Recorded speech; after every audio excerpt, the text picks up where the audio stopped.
తెలంగాణ ఆత్మగౌరవాన్ని ముందుకు తీసుకువెళ్లేందుకు కాంగ్రెస్ ప్రభుత్వం చిత్తశుద్ధితో పనిచేస్తోందన్నారు మంత్రి పొన్నం ప్రభాకర్.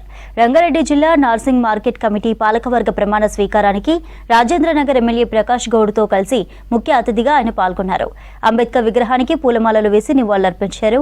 నార్సింగి అభివృద్ధి పదంలో ముందుకు వెళ్లేందుకు కృషి చేస్తున్నట్లు తెలిపారు మంత్రి పొన్నం.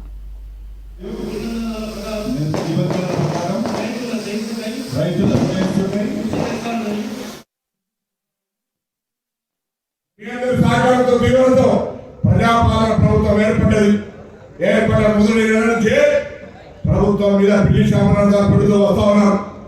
ఈరోజు రైతాంగానికి 2 లక్షల రూపాయల రుణమాఫీ, పేదలకు 200 లీటర్ల ఉచిత విద్యుత్, తెలంగాణ అక్కచెల్లెలందరికీ కూడా మహిళలకు బస్ ప్రయాణం, అదేవిధంగా ఇందిరమ్మ ఇల్లు, ఆరోగ్యశ్రీ కార్యక్రమం, చదువుకున్న పిల్లలకు మెచ్చార్జీలు, పాఠశాల పరిస్థితులు మెరుగుపరుస్తూ అనేక రకాలుగా ముందుకోవడం. కానీ వచ్చినట్టుగా అనేక రకాలుగా మాట్లాడే వాళ్ళ పట్ల దయచేసి ఆలోచన చేయండి. తెలంగాణ ఏర్పడి పార్లమెంట్ ద్వారా తెలంగాణ రాష్ట్రం ఏర్పడిన తర్వాత తెలంగాణ ఆకాంక్ష అనేది మనందరిది, తెలంగాణ ప్రజలది.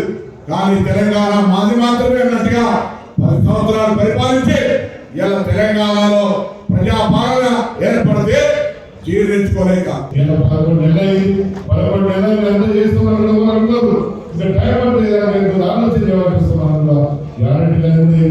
ఇలా చూస్తున్నాం. మహిళా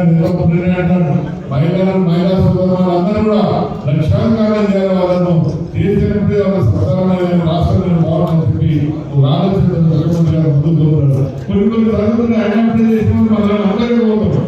కానీ రోజులు మాత్రం కూడా ఆలోచన ఇక్కడ వాళ్ళ పాలక మండలిలో వైస్ చైర్మన్ అందరూ కూడా ఈ ఎంతో మార్కెట్ ముందు తీసుకుంటారు.